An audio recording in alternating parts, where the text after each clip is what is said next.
What's up, everyone? Welcome to the podcast, a show dedicated to talking about all the poggers things in life, like music, content creation, and video games. I am one of your co-hosts, JesseKazam. And I am an elderly man. Elderly? Brother, 2 nights ago, I don't know what happened, man. No. But like I slept it the wrong way, and I got like one of those like my turning my head. There's just like this back. Oh, bro, dude, it's like I'm like, dude. No, bueno. Like my wife comes up behind me and I'm just like, hey babe. I'm not even swiveling my chair. Dude. Oh, it's killing me. I'm such an old man. That's brutal. My wife. Dude, my wife, wait, that record time. 40 seconds, bro. Yeah. Bro, that reminded me. It's so funny. I'm not to, dad posts too much, but it's so funny. You're just constantly reminded of things that you can't explain about the human experience when your kid experiences it for the first time. We were at a restaurant and they had like the big oversized Jenga blocks. So while we were waiting on our food, we were sitting outside on the patio. They were playing with that. And my son, I don't know if he did it at the playground or if he did it right there, but he must have like pulled something in his back, like just twisted wrong. I mean, they freaking whatever.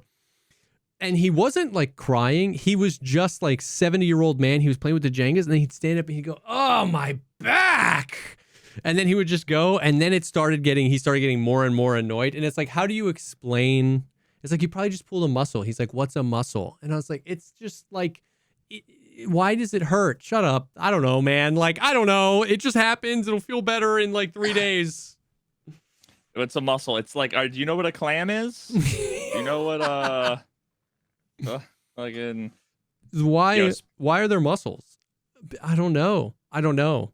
But like, yeah, why does it hurt? I don't know. Did you hurt it? He goes, I don't know. And it's like, dude, this conversation is going nowhere fast. But yeah. Now, do you think was he doing the like little kid making it up, faking thing where it's I thought that at first. There's like, I'm gonna be like dad or grandpa or whatever, right? I thought that at first, but then he really then he started getting annoyed and being like, Dad, my back hurts. What's happening? And I was like, I don't know. Did you hurt it? And he's like, no. But he doesn't remember anything, bro.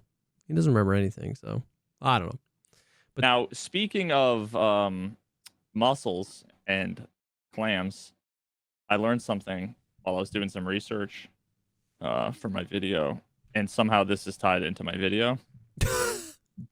Do you know that scallops have eyes?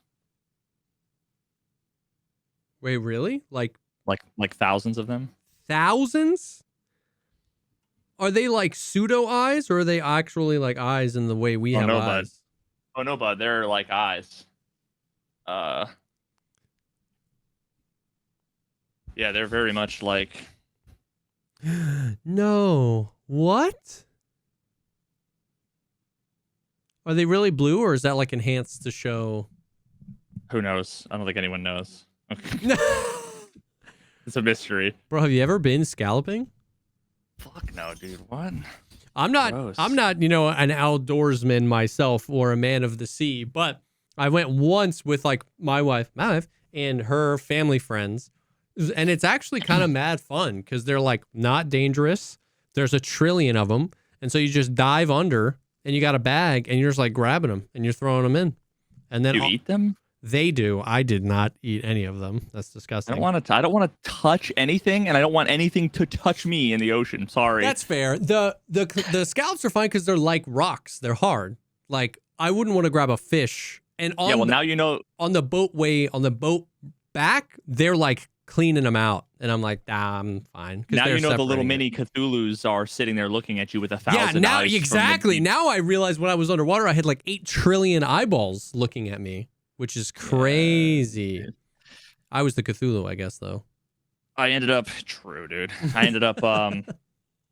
this is actually kind of is connected to Cthulhu in a way, because octopuses, it's octopuses. Are pretty much Cthulhu. Yeah. But I was ended up talking about a little bit about some evolution adjacent stuff, kind of a metaphor in my video about the internet. But what's interesting is that if you fast forward back like 500 million years, we were what are they called? Basically like this ugly ass little worm things. Little worm. Yeah, there's a name for it. Got here, a little worm. I can't find it. Where are you? Oh my god. Yeah, okay. I don't know. I forget what it's called. But it's like 500 million years ago, there was this like little slug worm thing that we basically share a common ancestor with octopuses and scallops, in all the way down into like the base of, you know, not the base of the family tree, but like a low part of a branch trunk, you know, somewhere. And what's really interesting is that like those creatures didn't have eyes, branched off into other creatures that didn't have eyes, and yet scallops, octopuses, humans all developed eyes completely separately, completely independent. Interesting. It's called convergent evolution. It's basically like having some amount of sight is such a fucking evolutionary advantage. It will pop up in like unrelated trees. Interesting. Yeah, so I mean, and it all, for the most part, they follow really similar lineages to like really all you need is, and what's also interesting is there are extant species now that are extant being the opposite of extinct. Extant species now that are I was gonna pretend like I knew what you said and kept going. that have basically every step along the way of the evolution of the eye, from very basic little light sensitive patches of cells on super simple animals, all the way up to, you know, squid, octopus eyes, like, you know, really complex. And we have actually a really good understanding of how like the eye develops. It's fascinating how like a light sensitive patch of cells, basically once you have a little bit of that cell is kind of little dimpled sort of area, you get directionality. Right? Yeah. Because now you know if it's head on or if it's coming at an angle. The idea of like shadow kind of thing, right? And then you start to get, you know, if some amount of cells or whatever kind of start forming over, you get the beginnings of like a pinhole lens, a pinhole camera, and then, you know, viscous sort of fluid over it. Like, yeah, it's super fascinating. But I just came across the fact that scallops had eyes and was like, whoa, wait a minute. That's weird. It's like the hills have eyes, the scallops have eyes. Yeah. Bro, do you know what I'd rather the hills have them. Do you know what an axolotl is? Yes, but you tell the audience. Dude, I don't know. I don't know. Quetzalcoatl? I have no idea what you're talking about. No, I was. Oh, an axolotl? Look it up. AXOLOTL. It's a little dude. A little friggin'. This feels like an alien from a movie. Right? It's a Pokemon. Right, dude, yes, it's a freaking Pokemon. That's the starter Pokemon in the next gen. Yes. Tell me that's not. Bro, that's not bro. That's real. It's a fucking dark type. And like my freaking dude, I literally learned this like 3 days ago because my kid, I don't know how, I don't know where it showed up, but he was talking about axolotls, and for like 3 days, I thought that was a word he made up. I thought that was an imaginary friend. And then he asked my wife to like Google something about axolotls, and then she like did, and I was like, "What are you doing? What are you like Googling?" And then she was like, "That's a real thing," and I was like, "What?" Yeah, dude. Bro, axolotl. So cool. You ever see like the super close up like micro photos of ants? I mean, I'm sure I've seen some, but not recently. Ants are crazy, bro. Oh, it's brother, it's that I don't like that. I don't like that one bit. Yeah, now it's like, oh, the fact that I've been genociding ants my entire life, I'm like, oh no, I was completely justified. Yeah. Like there was a part of me that felt bad. No, not anymore. Yeah, no thanks. I mean, that's like legitimately Oh God, can you imagine if this was bipedal and you just woke up with this standing over your bed? Okay, bro, what the fuck is that, bro? Like, oh my God, fuck that. That's insane. I have a T-shirt that has a picture of one and it says "You axolotl questions." Nice, dude. Holy shit, that's pretty. That's pretty great. good.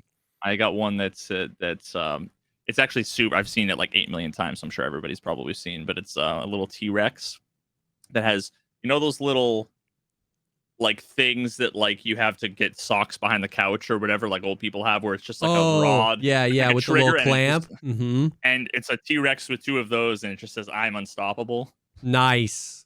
Got it at Disney back in the day. Classic. Yeah, that's like a classic Spencer's Gifts type of T-shirt. But... Bro, I can't get over those freaking ant pictures. Yeesh. Yeah, you're gonna. How slow do you think we move to them? Because isn't there like some law about like every time you double, you just have to like not okay. Like if you were like in a video game, like if you were in a game engine and you were trying to make a giant, you have to like proportionally every time it doubles in size, you have to make it walk half as fast to make it look natural. And so I was like, how? Because they can move fast for their size, like, right? Yeah, exactly. Exactly. Every step is like a day's travel distance. Exactly. To them, it's got to be because they just can picture a Godzilla movie. Yeah, there I you guess. Have it. True. But we are so much bigger to them than Godzilla is to us, right? Well, maybe not. I guess Godzilla was like building size. Yeah, I guess it depends on which Godzilla.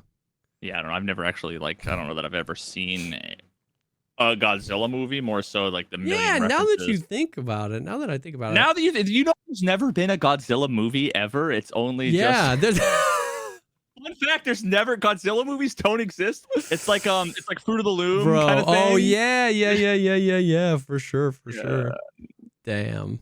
Some people are Googling that frantically, like, well, no fucking way. The Mandela effect. Wait. No, it's not called it was never the Mandela effect. It was always the Godzilla effect. Truing. That's the crazy thing, is that's an example of the Godzilla effect, is that people thought it's called the Mandela effect, but it never was. It never was. And actually Godzilla was like a giant cornucopia. Yeah. With legs. Mm-hmm. Fun fact, it's like a little known thing.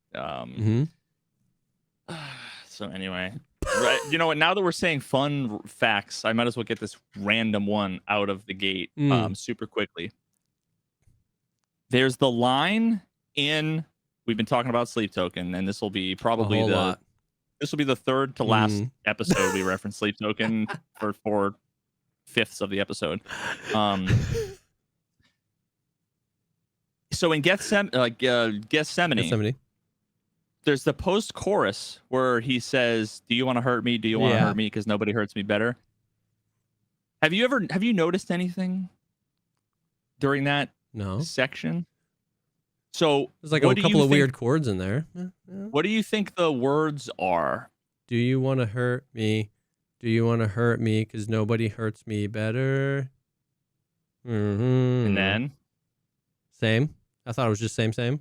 On repeat. So when you look up like the lyrics on genius.com, it says, "Do you want to hurt me? Do you want to hurt me? Because nobody hurts me better. Do you want to love me? Do you want to love me? Because nobody hurts me better." And I heard that and I was kind of like, oh, okay, interesting. And then watching a bunch of the reaction videos where they have like Spotify lyrics pop up and whatever. On that, it was, "Do you want to hurt me?" twice. "Nobody hurts me better." And then it was, "Do you want to hurt me?" again. And when I listened to it, it's got some Yanny Laurel bullshit going on there, where sometimes I hear hurt, sometimes I hear love, sometimes I hear have, like, "Do you want to have me?" What I think is going on, and you'll have to listen to it. Yeah. What I think is going on is there's obviously he has like some harmonies and stuff. I think one of the high voice is singing, "Do you want to hurt me?" and the low voice is singing, "Do you want to love me?" And I think they're saying both at the same time, which is why, depending on what I'm reading with the lyrics, it matches. Yeah. But also have is just hurt and love. Just yeah. So yeah, Dude, listen to it and let me know some what you think. 'Cause Yanny Laurel bullshit. I love that. yes, I genuinely think. Oh shoot. I need to I need to listen to that. Yeah, because I feel like I've heard hurt both times, but now I don't know. Now I'm assuming that you have heard the Yanny Laurel thing. Oh yeah, yeah, yeah. I hate it, dude. I hate it so much. I genuinely like. I just don't. I hate that all that. our brains are so dumb, dude. We're so Yeah. That easily like manipulated. that's what I'm saying, dude. bro. We talk about like the Karen Reed stuff, and we talk about how like technology and like how you can basically be framed for something you didn't do, and we talk about like the fear of having agency taken away. That like that Yanny Laurel type shit, the green dress, gold, the blue dress, gold dress, whatever. Like I'm like I don't get it, bro. I get it enough to just understand that I don't get it and that it's real and that some people hear Yanny and some people hear Laurel and that some people see a blue dress and some people, but I'm like, that stuff freaks me out because I'm like, could you just hijack that in some way? Could you hijack my brain to make me see things that aren't real? How many Hijack dresses? Heaven to another Yeah. revelry or whatever the. Oh line yeah, is. yeah. How many freaking carbides on my Nano are there? You know what I mean? Like, geez. Dude, I've been wondering. Did you see that meme I sent you like a week ago? Which one? Wait, you sent it from me in Discord? Yeah. That I'll pull it up. Oh, the Who Wants to Be a Who Wants Millionaire? to Be a Millionaire? Yes, bro. Yes. What are you? Carbide on my Nano, red glass on my light bulb, dark light on my culture, or sapphire on my white gold? Dude, somebody subbed to me yesterday, and their Twitch name was Carbide on my Nano, and I was like, which one of you is it? Like, I know They changed their name. Yeah, and I don't remember who. I don't know who it was.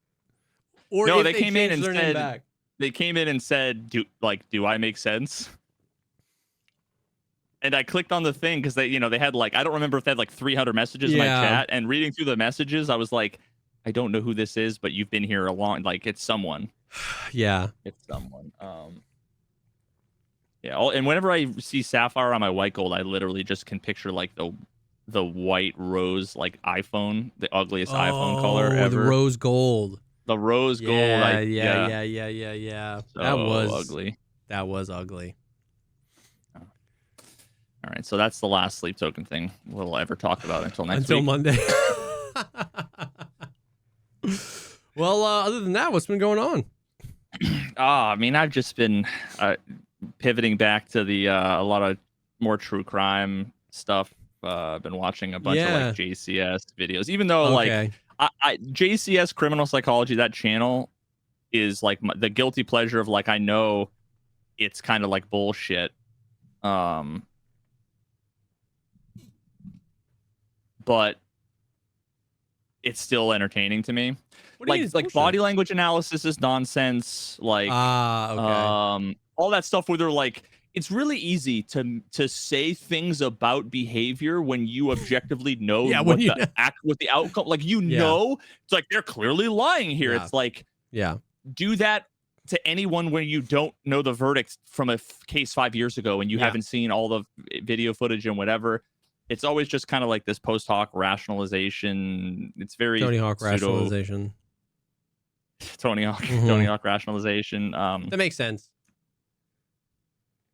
Yeah, and just a lot of the things that they say about stuff is just straight up wrong about like why people do things. He's clearly doing this because he believes this and this and this. It's like, yeah, I mean that's plausible, but like you can't just say. You can't just act as if the one thing that you can think of that makes sense in the situation is objectively the only thing, and if you know it for a fact. So like I roll my eyes at a lot of the kind of pseudo analysis they do, but otherwise I really like watching people under like pretending to be like insane or like not realizing how fucked they are when the people are interrogating them and the guy has like video camera footage of the murder and they're just like, yeah, tell us about what happened, and they just like there's something satisfying knowing what people. But yeah, so Karen Reed, there's been a few half days. Today they had a day off from court because dude, the courtroom in Boston is like tiny, dude. Really? Like, they're like old colonial ass like style courtrooms, and they're tiny, and then the air conditioning in there is like really loud, so they're constantly having to be like can you speak up? I can't hear you. Speak into the microphone. Can we turn the like AC off? like a nationwide freaking people are watching this? The window unit's kicking on? That's crazy, bro. Yeah. Dang. So today was supposedly like in the 90s or something. I don't know. I haven't left the house in a week, but I guess today was really hot, so they were like, we're just gonna have the day off. That's crazy, bro. From court. But dude, the last week has been kind of buck wild. And remember how we talked about one of the last things we talked about with the Karen Reed thing was the like miscommunication over the of the woman's testimony about what she heard. Oh, yes. It was the whole thing like what Yeah. did you hear that she said? Yeah, And it which was like could the have question- been what did you hear with your ears, or what did you hear from other people that she said?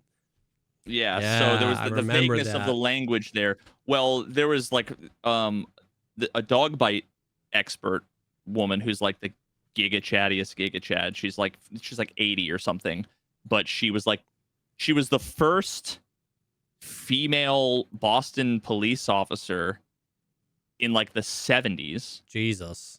She then went to med school, became a doctor, became a coroner. She was like a trauma the head of like a tier 1 trauma thing in Los Angeles at a hospital. She wrote multiple books on like dog attacks because she was a cop, then became a medical examiner doing autopsies, leading a like she went to MIT. She's like the epitome of like, fine, I'll do it myself. She's just like, I'll learn every profession. Holy shit, dude. And it's That's so funny hearing the fucking prosecution like in cross-examination grill her and try to be like, you don't have certificates in this and you don't have certificates in like, give me a fucking break. Like your guy a week ago literally was lying about his bachelor's degree and he didn't even have that. And she's a fucking doctor and has done all the things. Oh my God, bro. That's crazy. But there was like genuine confusion at one point over. So you have canines. Yeah. Then you have a roof canine. Oh my God, bro. But then you have K-9, which is the police canine. So it's canine. You said it was a canine. You said canine. It was like, that was a nightmare trying to figure out. Are you talking about the teeth? Are you talking about the dog? Are you talking about a police trained dog? And so that was really fun. That's crazy. Without realizing, yeah, there is 3 fucking versions of the spoken word canine that are basically like homophones. So now, objection, homophone. Oh my God, bro. I feel like court has just become just like intentional confusion. Like, yeah, and I was watching under the guise of trying to help people understand. I've been watching a bunch of like depositions kind of gone wrong and funny things, and there was this one dude who was a lawyer who was a witness that was being deposed, or actually he might have been a defendant, and he was getting like grilled, and he was like sort of half defending himself, which he shouldn't do. Yeah. Pro se is pretty much always all like a bad decision, even if you're a lawyer. Yeah. But there was also another lawyer there that was like maybe the lawyer representing like the law firm, but like there was a question around like anyway, and it gave me the idea that my I was just saying this earlier because one of the folks in chat is a defense attorney, so I was memeing earlier, basically saying I developed an idea for like a bulletproof defense that, as far as I can tell, is like, you ever see is there a South Park episode where they talk about the Chewbacca defense? Chewbacca defense? Yeah, it was like a play on the O.J. Simpson trial. It's an intentional distraction or obfuscation. Yeah, so Johnny Cochran, who's the one that I think defended O.J., and he just like pulls down like an image, on one of those, I don't know, little sheets you pull down, and he's like, this is Chewbacca, and it was just a picture of Chewbacca, and like that was kind of the whole thing. It was just like, case closed. It's like, what? All right. Anyway, Fair enough. so this is my equivalent of the Chewbacca defense, where I was basically saying you can object to questions that would violate attorney-client privilege, right? Because it was like, if it was like, what did you say to the police is one thing, but it's, did your attorney tell you to say this? It's like that. You can't ask someone that. Gotcha. Okay. That's like a sacred thing, right? Yep. So attorney-client privilege is obviously off limits. Well, what I would do is I'm going to represent myself, and therefore anything you ask me by definition has to go through my brain processing, which is attorney and client. Therefore, objection violates attorney-client privilege. You can't ask me any questions. Yo, would that work? Absolutely not. Holy, but I'm gonna do it. If I'm on murder trial, first thing I'm gonna say is, "This is Chewbacca." Yeah. And then I'm gonna say, "Okay, now ask me your questions." And then I'm gonna object. They're gonna start asking the question, and I'm gonna instantly object, saying, "Sorry, that violates attorney-client privilege. I can't divulge what myself is thinking." Could you just tell? I mean, like, how does that not get abused more? You just like tell your lawyer everything, and then be like, "I discussed that with my lawyer." That's attorney-client privilege. Client. Because it's less about. No, I'm just. This is totally conjecture. I don't know the official answer, but I watch court cases, so I'm an expert. It's what's protected. My guess would be strategy or like it wouldn't. It's not anything you tell them. It would be related to. I'm sure there's a bucket of things that are protected. Attorney-client privilege. Because they can ask you questions. They just can't ask you questions about what you discussed with your lawyer. I guess that's the thing. Because you could tell your lawyer, like, I did it, but you have to help me get off. And then, but if the judge asks you, did you do it? It's like, you can't be like, I talked about that with my lawyer. It's like, but the judge can't ask, did you discuss with your lawyer X? Because it's like, that's, I guess, I don't know. Well, objection. This is devastating to my case. So like one of the things that they can do is like you can't get coaching from like anyone. Let's just say you're a random witness. You're not like the defendant, right? You're just a random witness or an expert witness or whatever. They can't tell you how to answer questions. They can't tell you, like if they ask you this, you should always do this or whatever like that. So, but a lot of times on cross-examination, they'll be like, so you met with the police or the prosecution or whatever, and what kinds of questions did they ask you? Did they show you any videos? Did they show you any whatever? Like, what did they? And those are things that like are perfectly fair game, to be able to ask. But if they were like, okay, so then you met with your attorney, did he advise you to do X or to do Y? That's like you can't tell. You can't ask me what my attorney advised me to do. Yeah. Gotcha. Yeah, I'm sure there's a lot more idiosyncrasy. I'm not a lawyer. This is not legal advice, but call Veritas and Veritas. Kazam and Veritas wanted. Yeah. Skies Basketball Incorporated. My God. Anyway, so the last thing I will say that was like the first bombshell that I don't remember from the first trial. So right now we are in like we've seen 3 days of the defense's case in chief, because typically what happens is like trial starts, they have opening arguments, and then the prosecution's case in chief. So the prosecution calls all their witnesses.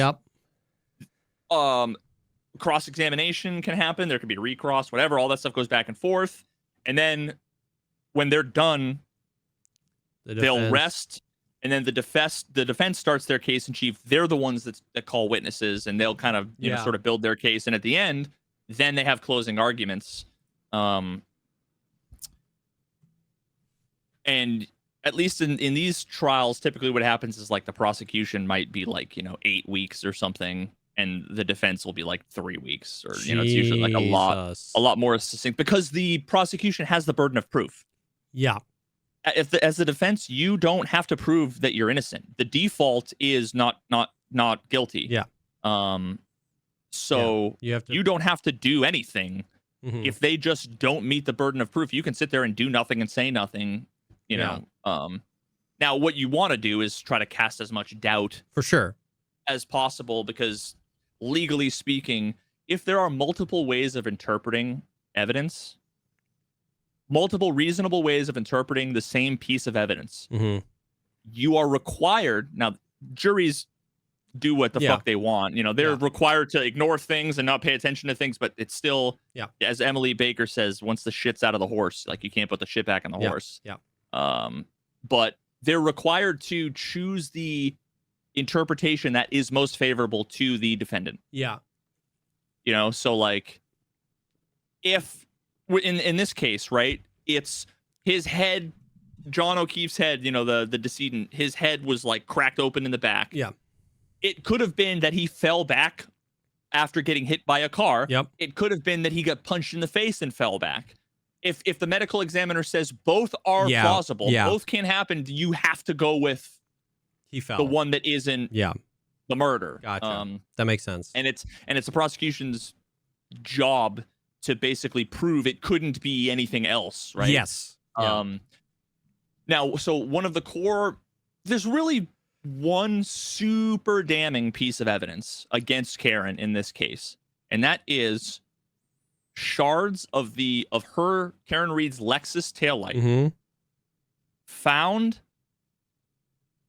scattered around the grass where John's body was found. Okay. Like that's like checkmate. Yeah. Like how do you fucking explain that? When she says she dropped him off, he got out of the car, walked in the house, she drove away. Yep. Explain that. Yep. Well, surprisingly enough, we sort of can't explain that. And some new testimony came in that makes what I'm about to say for a theory move from being like, oh, interesting, to being a lot more plausible and sketchy. So let me walk you through quickly the series of events that happened here. John's body was found at like 6 a.m. Yep. They take him away, take him to the hospital. Ultimately, he dies. They can't actually claim or like flag, pronounce you dead until you're warm and dead. If your body is cold, like, you know, hypothermia, they have to warm you up.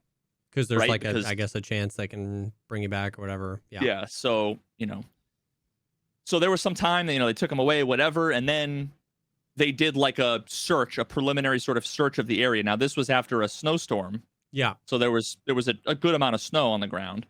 They used like leaf blowers and shit to like blow the snow away, to collect a whole bunch of stuff. What they collected was basically his phone was on the ground under his body. There was a shoe on the ground. And there was a broken cocktail glass that he was seen on camera leaving the bar the night before. Everyone like steals the glasses, I guess. That's what Boston cop people do, is they just like leave bars with glasses, I guess. And that's all they found. The cocktail glass, the shoe, the phone, his body. That's all they found in the preliminary search.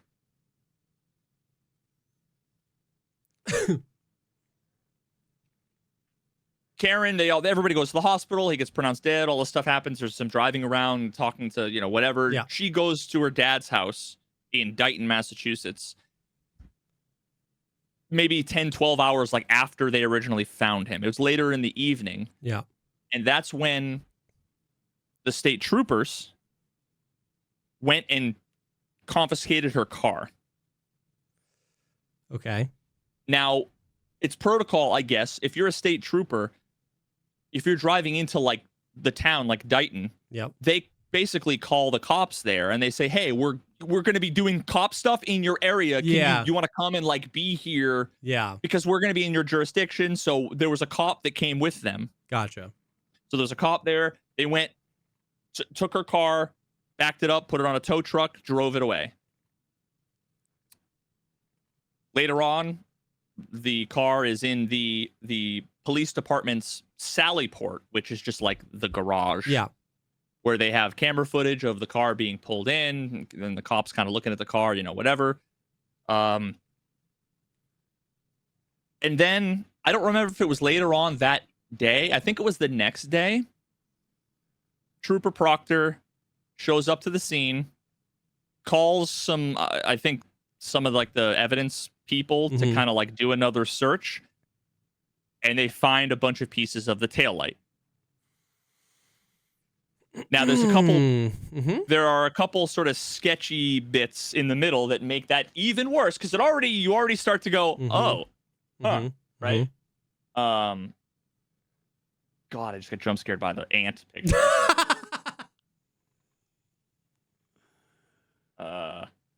So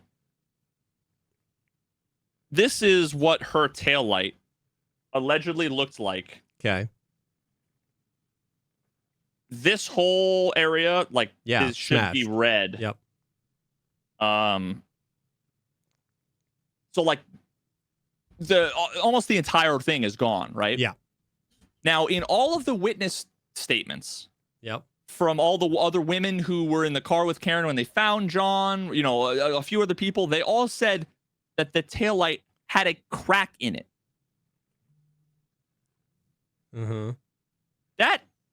That's not a crack. Completely broken. That's not a crack. Yeah.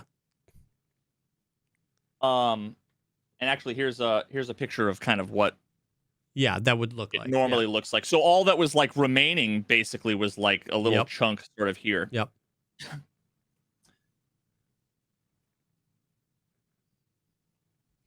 So there's that kind of testimony, and then there's the fact that the footage of the SUV. There's a few different pieces of footage of the SUV, and there's so many like really hard to see sort of pictures, but like there's video of her leaving in the morning. Okay. To go find John. And this is what you kind of see in the video. Yeah. Which, like, it's really hard to see. There's compression or whatever, but it looks like there's a lot more red. Yep. So that it doesn't totally, like, really look super broken. And one thing that happened in that morning, she backed her car out. John's car was in the driveway. She backed into his car. Yeah. You see the car go. Yeah. So that would have presumably been where the crack happened. Cracked it.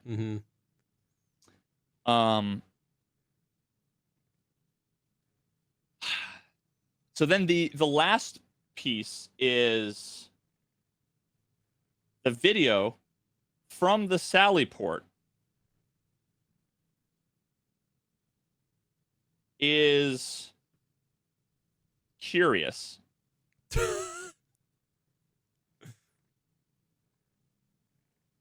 Let me pull it up because what you see is, and this is at the station. Yes. So this is what you see. You see the car pull in, and I don't know if they'll. I'm not gonna spend too long. Yeah, I'm not going to try to find the video. But what you see in the video is, okay, this guy right here is the tow truck driver. Now, what you see in the first trial, what they said was there were a couple people that they identified in the video, one of which was Trooper Proctor. And they make it a point to say that it was the right rear taillight that was broken.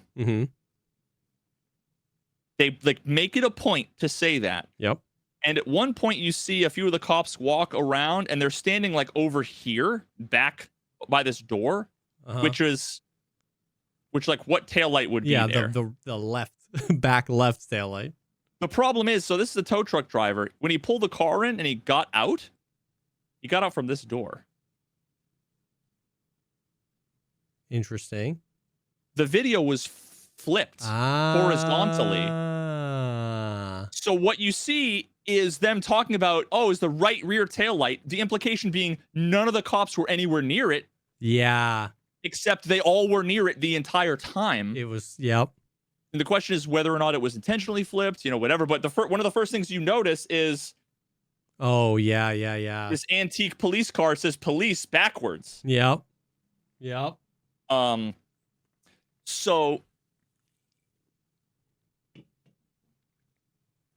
you see Trooper Proctor, the one who wrote all those inappropriate text messages that was since fired, Yeah.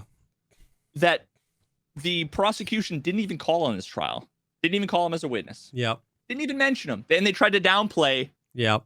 Like, oh, no, he wasn't really the lead investigator. He was just like a guy. You know, like, oh, he wasn't really in charge, you know, whatever. Yep. Except he, like, collected all the evidence. Yeah. Anything that's, like, really damning, it has his metaphorical fingerprints and probably literal all over them. So what you have is a cracked taillight and nothing else found at the scene on day one until Trooper Proctor confiscates the car, goes behind the taillight seemingly. Yep. Suddenly, the next time we see the taillight, it's completely broken. The next time we see Proctor, he's at the scene. Suddenly, there's a bunch of pieces of taillight found. Mm-hmm.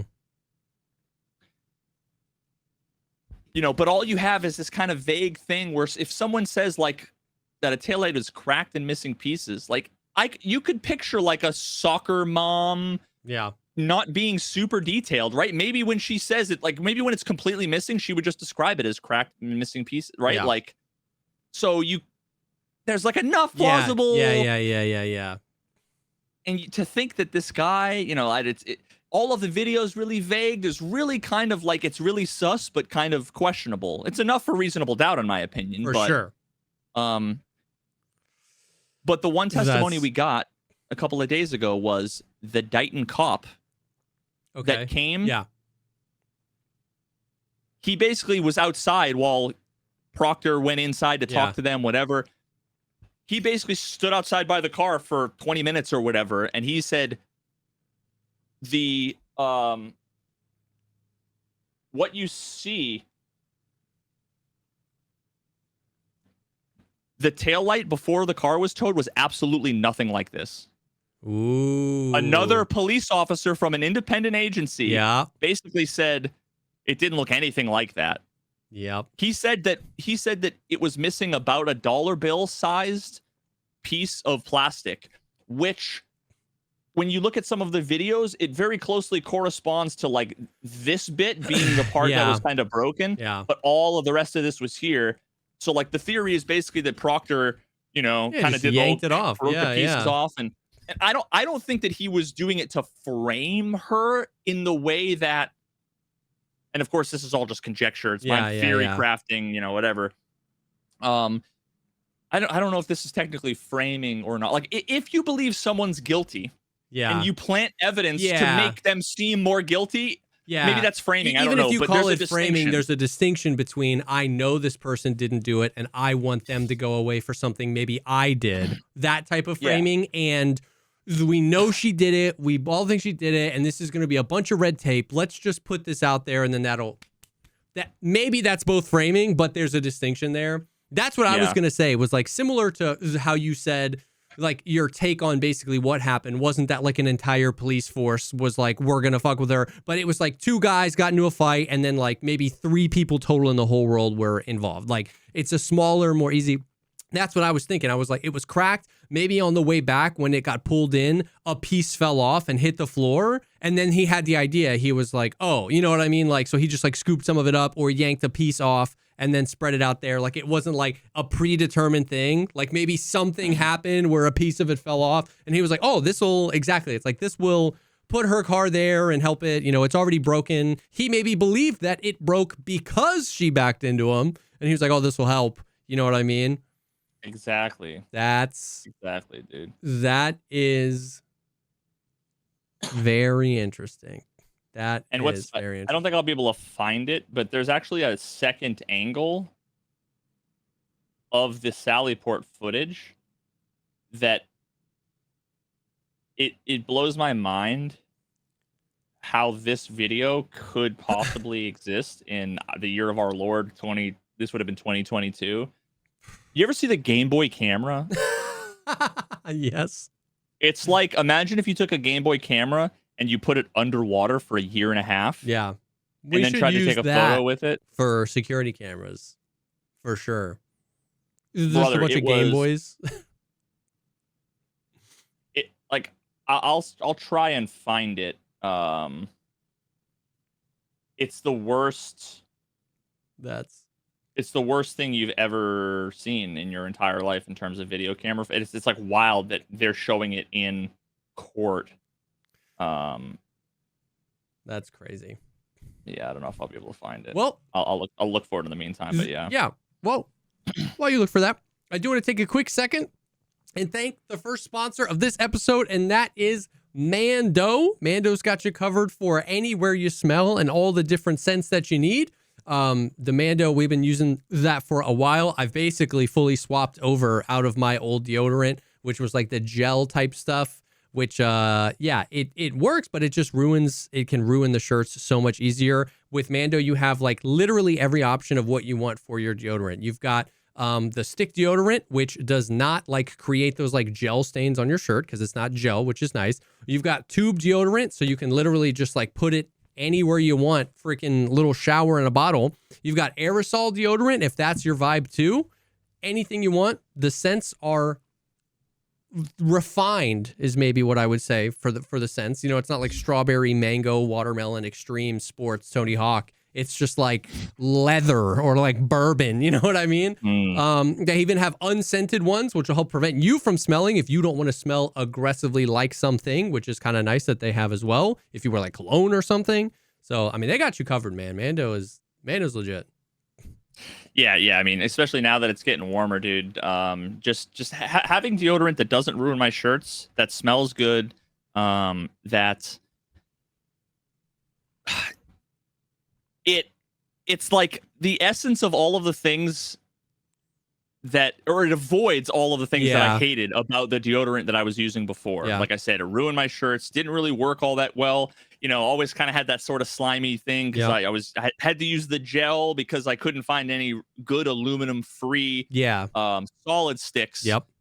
It just has everything that you want, and it smells good. And my wife literally even told me today. I went upstairs, gave her a hug, and she said, "You smell really good." Dang.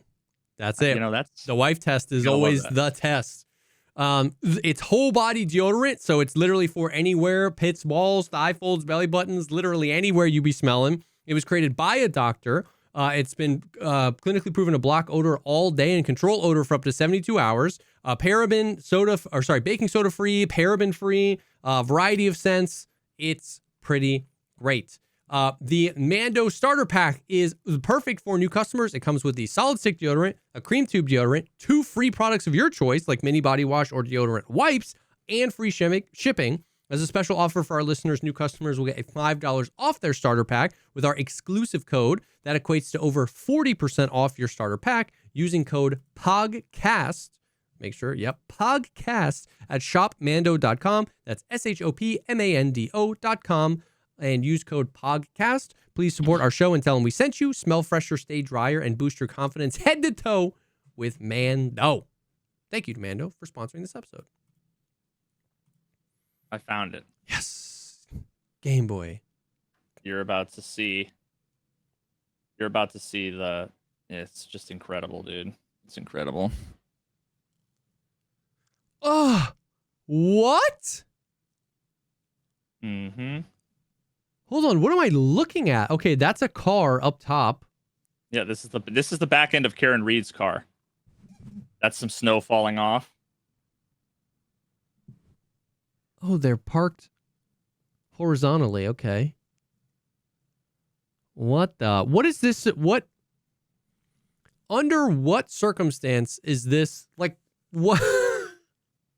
What is this video proving? That no one knows how to do cameras. Well, yeah, but I'm saying, like, how could you admit that into court? Because how could you prove that there were actually cars in that frame? Let alone any one specific car.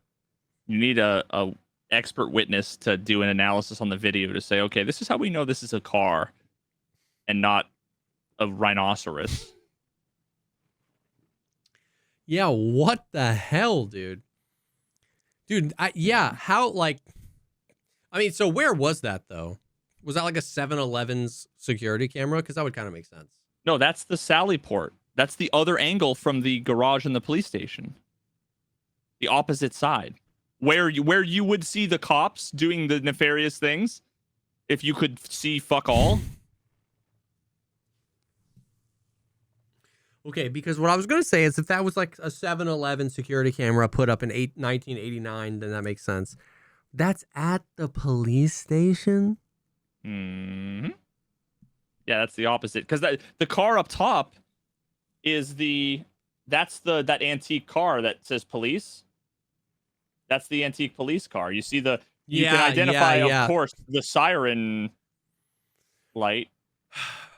Bro, you could freaking, I'm not condoning this, you absolutely shouldn't, but like, there you go. You could break into this Sallyport and they would just view it as a freaking Bigfoot sighting. Like, they would never catch you, bro. The perfect crime.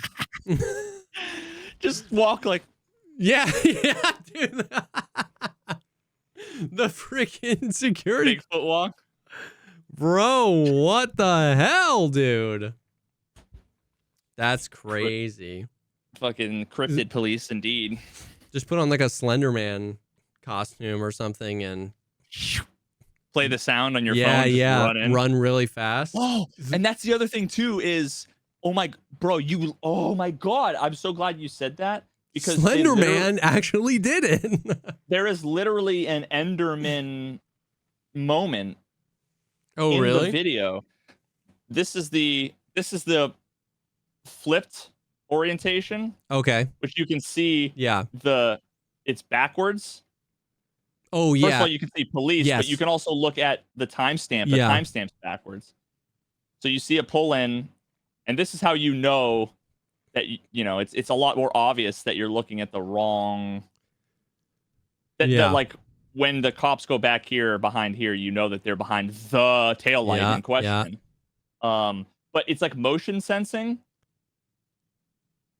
Let me see if you can see. There's literally like, oh, watch over here. What the? Yeah, there's a bunch of moments like, oh, where did he come from? What's happening there to make that happen? I think that, let me see. I think that the, oh.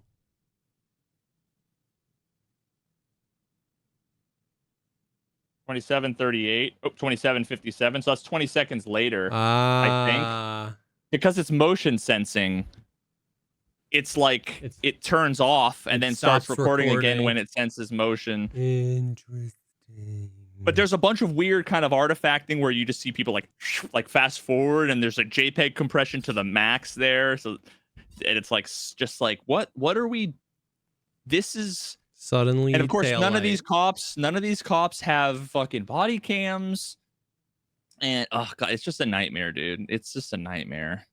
That's crazy. So what's the like? They're taking days off for the heat, but like, where are they? Are they at the defenses part? Yeah, the third day of the defense's case in chief.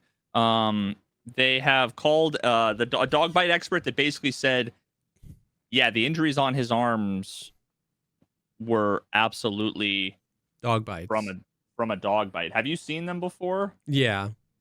And then also they like immediately got rid of their dog, right? They're like family dog the next day. It was like a few months later they got rid of it. Okay. And they actually have like a semi-reasonable, plausible story around like it had a history of biting other dogs. Mm.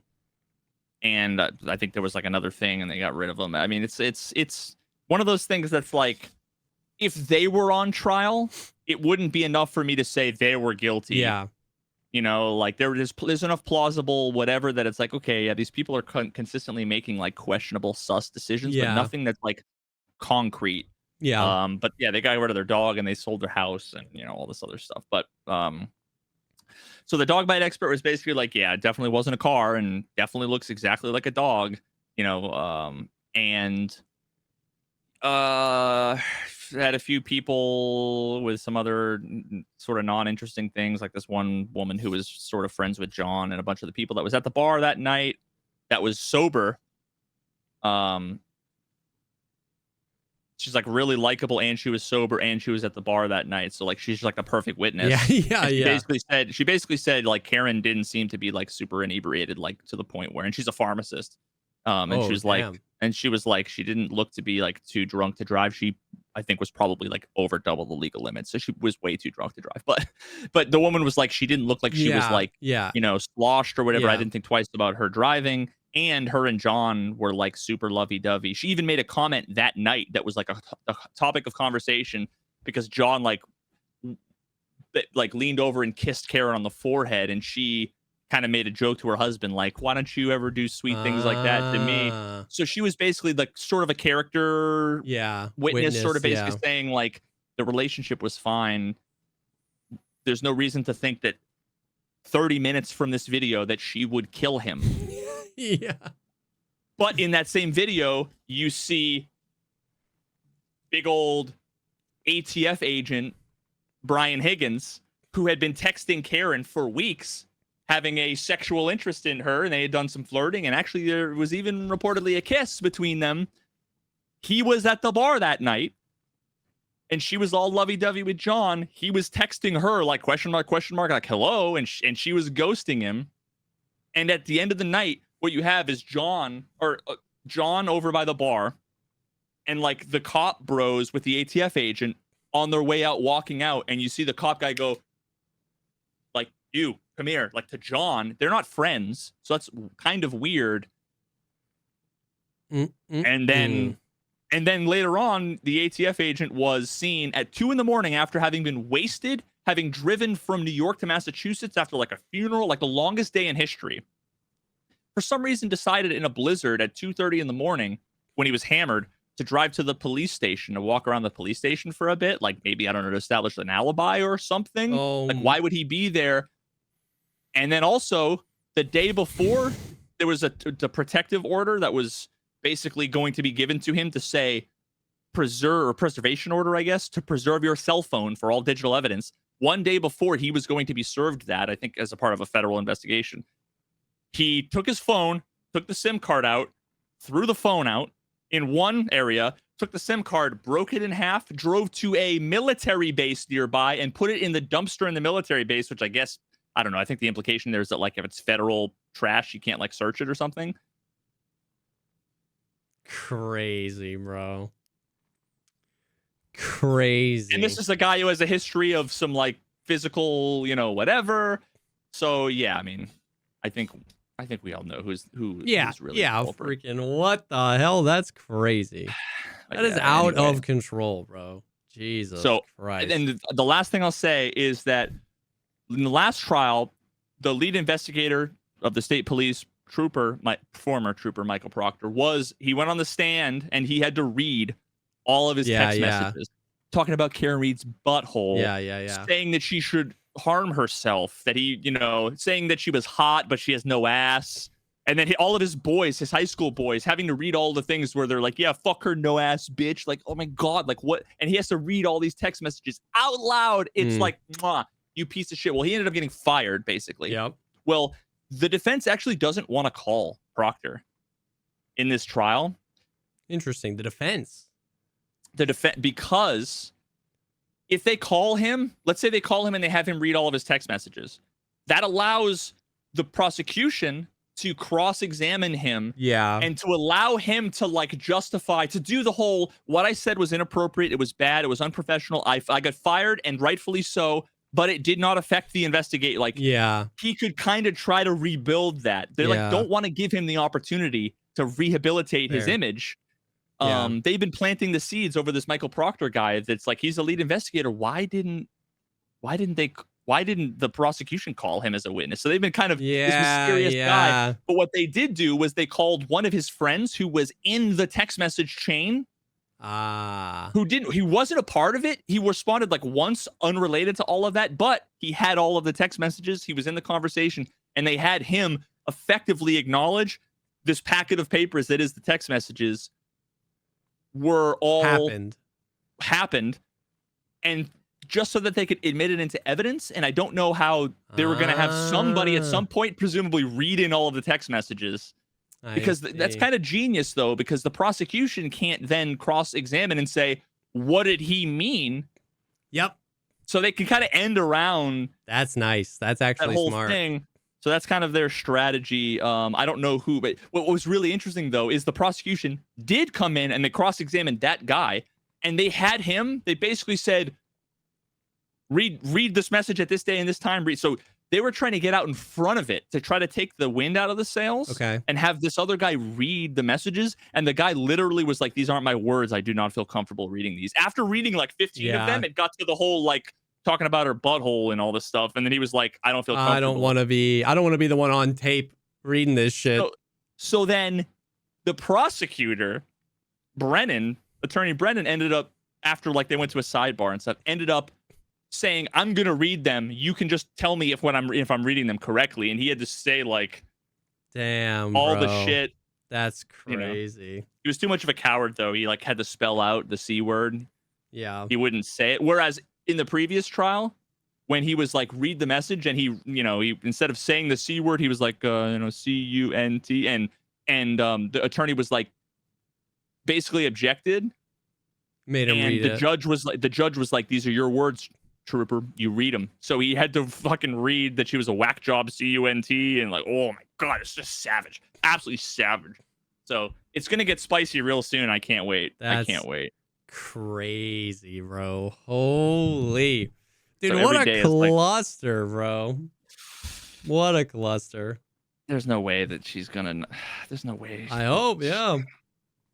We're well past we're well into reasonable doubt. You know what I mean? Like. Oh yeah. Yeah. Holy shit. Damn. That is crazy. That's crazy stuff. Yeah. What's been going on with you outside of my crazy little world here? I mean, not a whole lot. I haven't played Tarkov in like 2 weeks. Feels great. Feels wonderful. Darth microtransaction can enjoy it enough for the both of us. Exactly. People seem to love that episode. Bro, I'm really happy. Yeah, we had a lot of good response, man. It was awesome getting to talk to him. It was awesome getting to talk about like the perspective of someone who's newer. It was awesome talking to somebody who like is into games and talks about games the way we talk about games. Like he's broken down like Diablo 4 and Path of Exile stuff. So it was a great conversation. People seem to really enjoy it. That's great. Tarkov has been doing their like rotating 100% boss spawn event, which I think is like good for the game. That's something we've wanted for a while. It's not enough to make me like drop everything else I'm doing and come back to just farm kill on interchange, but I like that they're doing that, and every weekend they're shifting it around. Apparently there was a big arena patch. They added a new map. I was watching Valiant play it. It seemed pretty cool. They did like a double XP weekend for the battle pass. So if you've been trying to grind like to get the skins in the battle pass, they were doing that, which is kind of sick too, because the skins in the battle pass were cool, and the battle pass made grinding arena like much more fun. So I heard that patch was good. That's pretty sick. I have been I am coping my brains off that so the Arc Raiders could be releasing tomorrow. So like there's what? Really? Yeah, so basically here's the evidence, what's going on. So they announced, well, they announced they're going to be at the Summer Games Fest, which is tomorrow. Their only other game they've released is the finals, and like 2 years ago at like a different summer video game festival, they shadow dropped the finals. They had a spot, they released a trailer, and at the end of the trailer it said playable now. And it was like they just shadow dropped the game. Okay. Like 2 weeks ago, week and a half ago, if you still had the Arc Raiders tech test in your Steam, for exactly 8 minutes, like 7 minutes and 30 seconds, an update pushed out, and then they pulled it 7 minutes later. So if you like had Steam open and had automatic updates on, like some people got this update and then they like decompiled it or whatever, or data mined it. And in it, there was like an Arc Raiders launcher file. And if you opened it, it almost looked like a launcher. It was like a picture in Arc Raiders and there was a play button, but the play button would avoid your mouse. Every time you mouse over it, the play button would move and you could never click on it. And then up in the top right, there were these That's like incredible. Yeah, these long strings of like numbers, and apparently it was like base 10. People put all the strings in, and it was like, haha. Well, Wait, base 10? I don't know, bro. Nerd shit. Hexadecimal? Hexadecimal. Base 10 is just the way that numbers That's are right. normally. It was for like us. hexadecimal. I don't remember. Anyways, the numbers said messages like, haha, you'll never, like, we won't tell you when the game is launching. It's coming soon, though. Don't worry. And a bunch of Oh my stuff. God, that's the troll shit I would totally do if I Yes. was a game developer. I love it. And then one of them was a link to a website, and that website was just a countdown. And the countdown was to exactly when Summer Games Fest starts. So, and then what's interesting too is because this is releasing on console and PC, people are finding the files that like Arc Raiders has been like submitted. Something has been submitted to like Xbox. And like if you had the tech test installed, like on PlayStation, the beta was renamed from like tech test to Arc Raiders beta. There was like a build submitted to Microsoft. I don't know how they figure all this shit out, but because you have to like play nice, and because you have to like do that, like submit to Xbox and Microsoft, and they have to like approve it, and then you have to do that with PlayStation. There's just more holes, more places people can see things have changed. The Epic Games Store listing for Arc Raiders has changed for the first time since October. So people are finding all this stuff. It's all been leading up to this countdown, which is tomorrow at like 5 p.m. So who knows? The theories are the game Shadow drops tomorrow and it gets fully released. Maybe they'll announce it. That they'll announce the game tomorrow with a release date, but nothing else. Or that they drop a beta tomorrow. That they like do a trailer. It says like launching August 3rd. And then there's like a 1 week open beta. Because all the tests they've done have been closed tests, invite only. So they might do like an open beta for like a week and then announce the date. Or what people are thinking is they do like a season 0 where they basically get to say like the game's in early access. Basically, they'll release the game earlier than they had anticipated to capitalize on the hype. It's not like a beta. They're not going to take it down. But basically, season 0 was like, hey, the game's not quite finished. There's some things that are going to launch in season 1. But I think most likely what we're going to get is like a beta. I don't think they're going to full shadow drop the game. Somebody made a really good point in my chat that this game is not free to play. It's going to be $40. And free to play games are much more conducive to like shadow drops, right? Because it's like playable now, download it. If it costs money, you kind of want to like know when it's releasing. If you want to save some money, if you want to like, okay, I'm not going to buy this, I want to buy this, like maybe pre-orders. So it makes a lot of sense for them to not full shadow drop a paid experience. But what I hope, I'm going to be the most sad if it's like a 5-day beta, because I think games are really killing themselves by like releasing, you know, like there's the alpha, the pre-alpha, the beta, the closed beta, the open beta, the beta weekend, the season 0 beta test 7. And like by the time the game is released, there's like a lot of the hype has been sucked out of the room because people have been able to like make their judgments on the game. It's just the hype is sucked out of the room. So what I really don't want is like another 5-day beta. I either want them to shadow drop it, do a season 0, or just give me the date. Now, if they do a beta, I'm going to play the shit out of it because I'm an addict. But that's what I'm hoping is that they, and then here's the only like cope that I have is this, basically they're in the like golden window to release this game. Summer, lots of people like console, you know, Andy's playing games, kids home from school, you know what I mean? B, the marathon shit the bed. And that was the other like hyped up extraction shooter. And that's most likely going to get delayed or whatever. C, Tarkov, the king of extraction shooters, isn't wiping until 1.0. And that's most likely the fall. Oh, D, Embark said that the response to the game, the excitement and response to the game blew them away. Like the company making the game that were like super confident and love this game, they were like, like the wish lists on They weren't Steam expecting like it. 10x'd what they expected. Yeah. So they're riding a hype train. They have the entire gaming community in the palm of their hand, and they have like 4 golden months where they have literally no competition.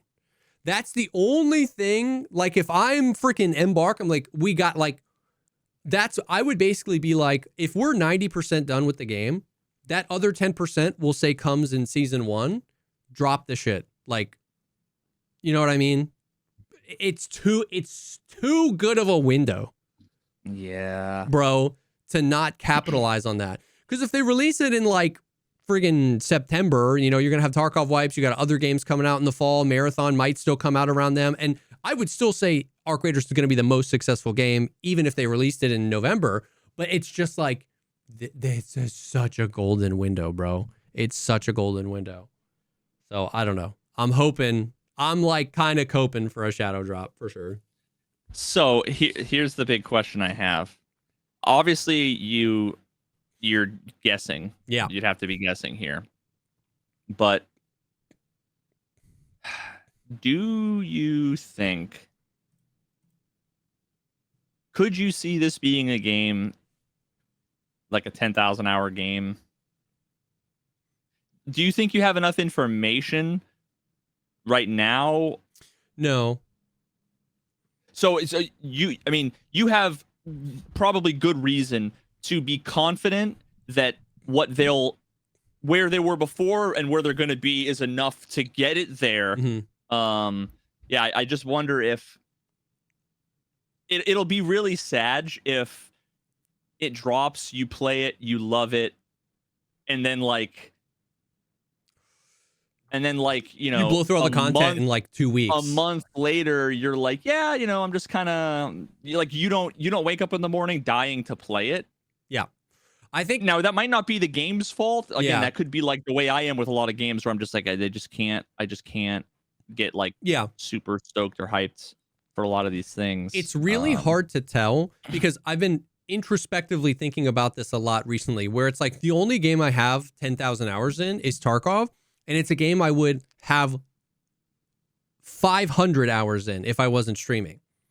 It's like, and that's independent of Tarkov, right? It's like, I committed to that game because of the content creation. I would have loved Tarkov either way, but I would have, if I wasn't a content creator, I would have played it exactly the way I tell people to play it, which is like every wipe, me and some homies hop on. We play for like a couple weeks until the boys start dropping like flies, and then we would stop until the next update. Like, that is how I would have consumed Tarkov most likely.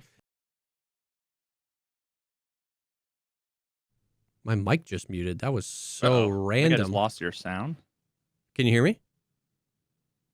WTF, mate? Can you hear me now? I can't hear you now. What? Uh-oh.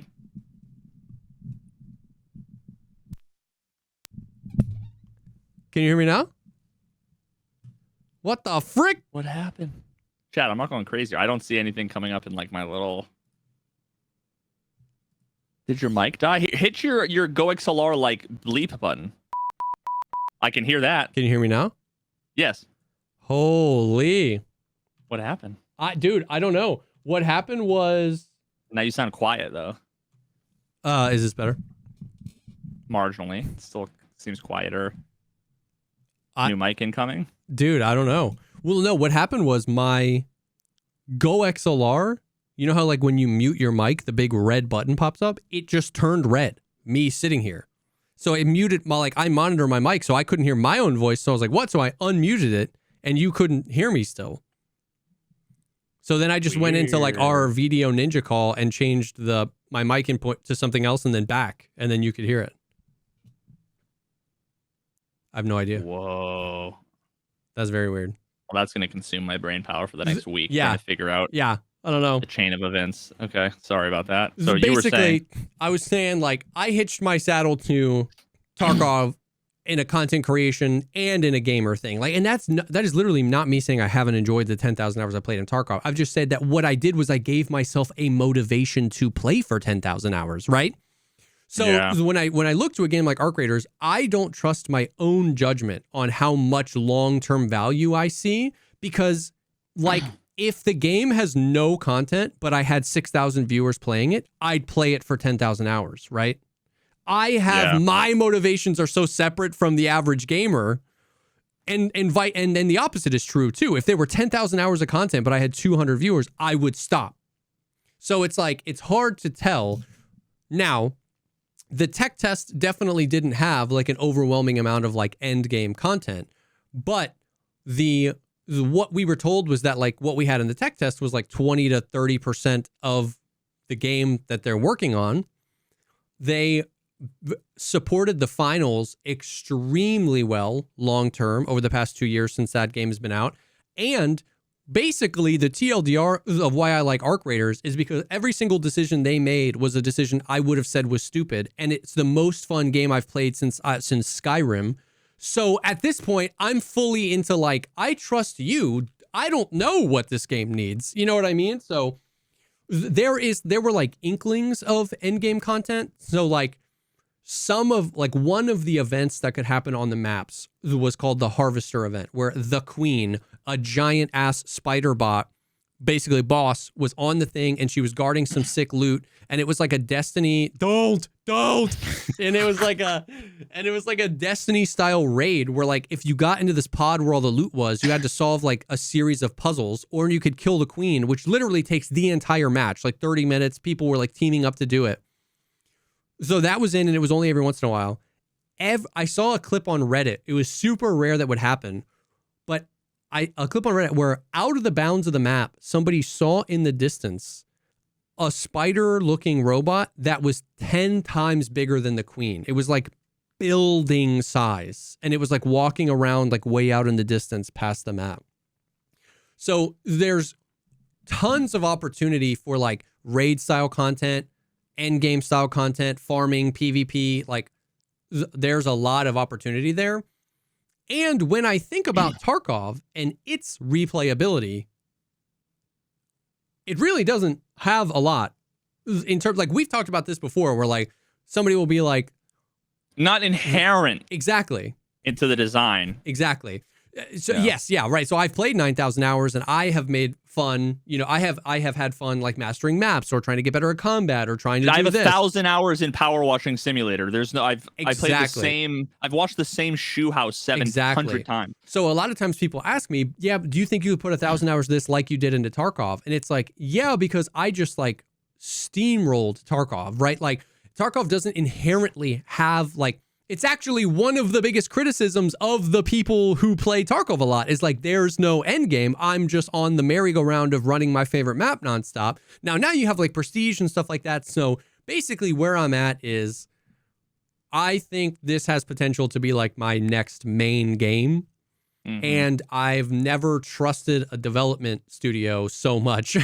And that's like, now I'll be happy to, you know, put the bib on and eat my own words in 6 months. If I'm like, they ruined the game, it's ass, there's no content, Arc Raiders sucked, I will gladly eat these words. Somebody mark it, timestamp it, you know what I mean? But with what they've done with the finals, with what they did with Arc Raiders, with how well they've just knocked stuff out of the park so far, I just kind of have faith that they are considering the end game.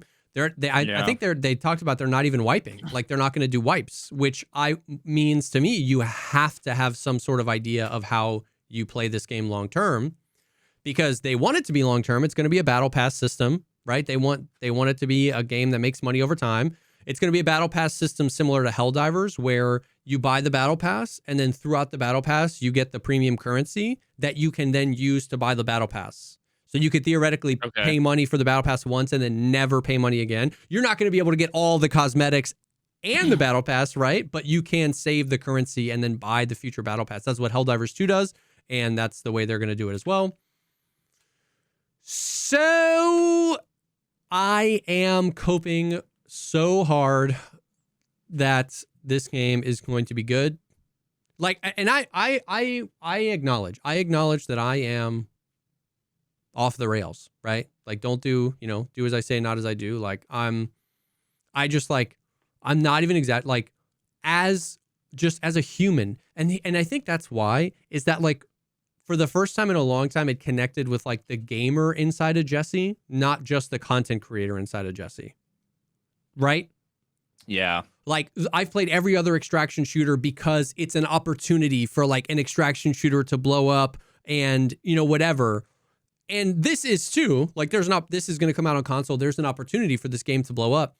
But like in my spare time, I've been clicking on every Arc Raiders video I see on YouTube. Like I watched it. Bit by the bug. Exactly. I watched it when I was off stream on Twitch, the whole playtest. It connected to like, I'm not even exaggerating when it's like maybe Skyrim was the last time I was like this hyped for a game to come out. So that's just like exciting for me to be that excited for a game. So we'll see. I mean, legit, they could literally not announce anything tomorrow and I could be a sad boy. But I'm coping hard for like a drop. And they don't have to shadow drop it. I just think the summer is such an insane window to drop it that I really hope they drop it this summer. Like I'd be fine if they were like a 5-day open beta starting today and Arc Raiders, the releases on PC and console July 12th. Like I would be super happy with that, bro. Like it's soon. You catch the end of the summer window. Like hell yeah, bro. Let's get it. So, bro, somebody clip that. What if tomorrow there are like 5-day open beta and it releases on July 12th? What's July 12th? Oh, could you imagine, bro? That'd be crazy. It's a Saturday.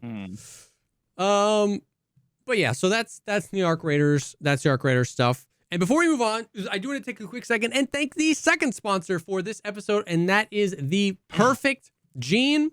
And boy, let me tell you, are they living up to their name? Father's Day is coming as well. And if you want your pops to be looking fly as hell and comfortable as hell, the Perfect Gene, holy, you know what? I might cop this discount and buy a couple more pairs because I've got there's the Infinity Stones, the Infinity Gauntlet of jeans, right? You need like a dark pair, a classic like jean color pair, a really like light pair, and a black pair of jeans. Bro, you got the whole gauntlet. You got the whole thing covered. You can style that any which way you want. They got the Perfect Gene it's all about options. They got every cut imaginable. They got skinny, they got slim, they got boot cut. They got every color imaginable. They got the dark, the washed out, the ripped, the super dark, the khaki. They got literally everything. And a big one for me is they got any length you want. In stores these days, they just like Chat GPT tells the stores what the average height of a man is, and they literally only sell pants for people in that height. Nothing else. It's all by 32 length.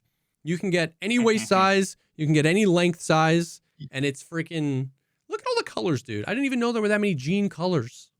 It's crazy, dude. Yeah. Yeah. Dude, and honestly, the best part of the whole thing is just they feel like sweatpants. Yeah. Like they're just just so unbelievably comfortable that you can wear them like you would sweatpants. They're stretchy. I do. Oh, dude, it's just so nice not having to like legitimately even putting on a couple pounds, you know, I'm on my way to 40 years old, getting old. Pulling up some of my jeans and going to button them and be like, oh no. Yeah. Just by the fact that these have stretch in them. Have a little stretch. Yes, sir. They're like 30s, but you know, maybe 31, 32 if I have a nice steak dinner and you know, whatever. Just phenomenal comfort. I've had mine for I don't know what, a couple of years now.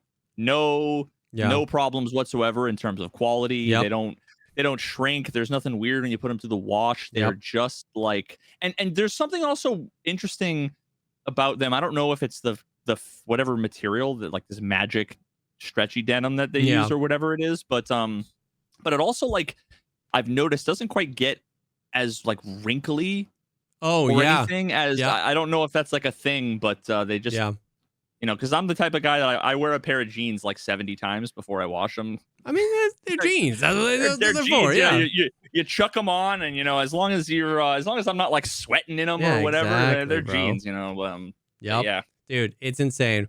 The Perfect Gene hasn't just perfected jeans as well. They've got buttery soft organic cotton tees. They call them den khakis because they're like khaki denim pants as well. They're over 30,000 like reviews. Insanely good. The Perfect Jean always has a free shipping, free exchanges, and free returns. So there's literally no reason not to try them. You can have peace of mind knowing that your order is completely risk-free. It is finally time to stop crushing your balls in uncomfortable jeans and go to theperfectjean.nyc. Our listeners get 15% off your first order plus free shipping, free returns, and free exchanges if you use our code POGCAST15 at checkout. That's 15% off for new customers at theperfectjean.nyc with promo code POGCAST15. After you purchase, they'll ask where you heard about them. Please support our show and tell them that we sent you. Get rid of your khakis and get into the Perfect Jean. Thank you so much to the Perfect Jean for sponsoring this episode. So yeah, all of my hopes and dreams and the future of my life hinge on Arc Raiders releasing tomorrow. It's not that big of a deal. Other than that, I've been playing Gray Zone for like two and a half solid weeks now, which actually really surprised me. I know they got the drops event going on and the supporter streamer going on. So obviously I'm not going to deny that has some effect and some weight on me doing it. But I am way surprised at how much fun I've had playing the game for this long. Like genuinely. Yeah. Like I still stand by everything they said. And I even sent them like a big, like they had like a feedback forum that they sent a couple people and I sent in, I mean, literally like eviscerated them. All the things that I think are super frustrating. I think that, like I said, the realism decision is standing in the way of a lot of potential fun of the game. And there are a lot of things that can be frustrating, but the novelty, just like in Tarkov, when you were new, the novelty has been like carrying me through and having me have fun. It really like more than I thought it would change the game. The ability to turn in quests while you're out in the field, the whole cop system where there's like the little forward operating bases that you can take and you can spawn at them when you die. And it's just like, I'm taking like 10% as many helicopter rides as you were before. And you're just that's huge. And in the patch that they did between launch and this one, they added a bunch of like loot, like valuable loot. And I've been like surprised at how much that gets me going. Like today, basically, I've completed literally every single quest in the game. I completed 187 quests. Oh shit. Kappa without the kappa? Yeah. They have 2 quests. So like there's a 2x2 container, a 2x3 container, and a 3x3 container. If you have the supporter edition of the game, you get the 3x3, which is what I have. But you get 2 quests along the way. One that gives you the 2x3 and one that gives you the 3x3. Those are the only 2 quests I haven't done because I don't need them because I already have those containers. But I've done 187 quests. But like, so today I was just like running around either PvPing, getting into good PvP, or like looting, like looking for keys, looking for loot. There's just so many more like emergent gameplay opportunities where like you've got something to do, you hear someone in the distance. Or my favorite thing about the game is the like ability to that you have friendlies on the map and that you can interact with those friendlies. Like the amount of times that, for example, today I saw a little PvP zone on the map, which is like the red circle, which means 2 players have shot at each other. And one of my teammates was in the middle, and I just clicked on his name on the map and I clicked message and I said, "Are you okay? Is the player still up?" And he was like, "Yes, I need help." And so I just ran over there. And he didn't have a mic, and so we were just like messaging in game, and we killed the dude. And then we went to the next like POI and we cleared it out. And then he died again, and he told me like the coordinates on the map of where the guy was. And then I killed him, and it was just like sick. And then I was like, "All right, I'm heading back to base." And he was like, "Cool, thanks for the help." Interesting. Like fucking text chat coming in. Yeah, the amount of times that happens, or like I'll die, then I'll pull up the map and I'll message a guy really close, and I'll be like, "Dude, there's a guy really close," and then like we'll have like our whole squad, like our whole faction, like descend on an area. Dude, oh my God. We were in a PvP fight in Tiger Bay, which is like the most sus area, and the AI there are like so insane. And genuinely, there were probably 30 to 40 PMC dead bodies by the time the fight was done. Now, that might be like 15 people because you can just spawn and come back. And we were in this fight for so long, and I checked the map, and that faction had a cop just south of us. And I put in the faction chat, which pings literally everyone in our faction. And I was like, all caps, I was like, please, for the love of God, somebody take Winchester. We're fighting for our lives in the mall. Take Winchester so they can't spawn there. And like, then we just kept fighting and fighting and fighting. And like 45 minutes later, we were done. I had depoted a bunch of loot, and I was at one of the cops. And somebody's like, where's Pizza Man? Where's Pizza Man? And I was like, I'm right here. And he was like, are you proud of me? He's like, I did it. I flipped Winchester. And I was like, you Chad. We literally saw while we were fighting, one solo dude went up to Winchester, died. He spawned, went back up to Winchester, died. He spawned, went back up to Winchester. He flipped it. Now these guys didn't have anywhere to spawn. We killed them all at the mall, and they couldn't come back. And I was like, you're the man, bro. I was like, you did that shit. I was like, you're a Chad. Legendary. Now, see, I wonder if someone was like doing their own thing, it might not be like compelling enough for someone to say like, someone help, but it just made me think about how cool it would be if there was a feature in a game like this where you could almost put like a bounty. Oh, dude, yes. Like user generated quests where it was like, I will give you, 10,000 rubles or whatever, that would right? be Like so sick, bro. if anyone can do this in the next 5 minutes, and it was something that was like that achievable. Would be so sick, bro. Yeah, that would be neat. That would literally be so sick for us to be in the mall and me to just like generate that quest and put it in the faction chat and be like, I'll give $5,000 to whoever flips Winchester. And then like you could like accept it, and you have like 30 minutes. Star Citizen does stuff like that where like you can put out, like they're called beacons. You can put out like a medical beacon, or you can put out like a beacon where you're just like, hey, my ship's out of gas. You would never do this in Star Citizen because you would just backspace and die. But like, they have a system like that. And dude, once you get out of the starter town, like I know someone in chat said that they don't never ever have those experiences like that. It's the same thing that I say with VoIP and Tarkov. I know people, I recognize that sometimes people recognize who I am, right? I recognize that sometimes the people are like, I know Pizza Man, he's Jesse. But I also firmly believe that you have to be the change you want to see in the world. I just VoIP everyone. So I get like a 40% hit rate on people that VoIP back, and then I can make a ton of content around it. And my gut feeling is that a lot of the people, not that this is what the guy in chat said, but a lot of the people who are like, man, nobody VoIPs me, or like nobody does anything. It's like, well, how many people have you messaged? Open up your messenger, bro. I have like 70 messages in Gray Zone to random people I do not know. Some of them recognize me, sure, but some of them definitely didn't. You know what I mean? Jesse, you're the hardcore FPS equivalent of the like Manosphere dating advice guy who's just like, you got to go up and like treating women as if it's a sales funnel. Like you got to talk to 1,000 women a day. Yes, and dude. you're gonna get turned down by 999 of them. Bro. But one of them might be scared enough and feeling physically intimidated enough that she's gonna say, yeah, sure, I'll give you my Instagram or whatever. Yep. Dude, I mean, that's not true. I've never done that, and nor would I condone of doing that. But dude, it happens more than you think. People are more willing to help. I genuinely think one of the things that helped Gray Zone is that in between Gray Zone launching and this update, Arma Reforger blew up.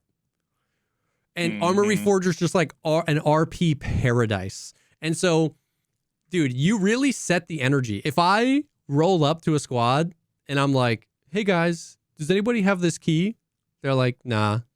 But if I'm like, soldiers, I need to get this goddamn key. Anybody know where this motherfucking shit is? Every time one of them goes, I don't know, man, I've been looking for it too. And the whole squad locks in. Like, I genuinely think Arma blowing up has like helped because everyone's just so much more willing to just like kind of RP a little bit and just have fun. So that kind of, I think that is the strength of Gray Zone, is that you can communicate with your teammates and you can like coordinate and have somebody come in, you can call for support, and the farther you get into the game and the less people are doing like starter tasks, the more people are willing to do that.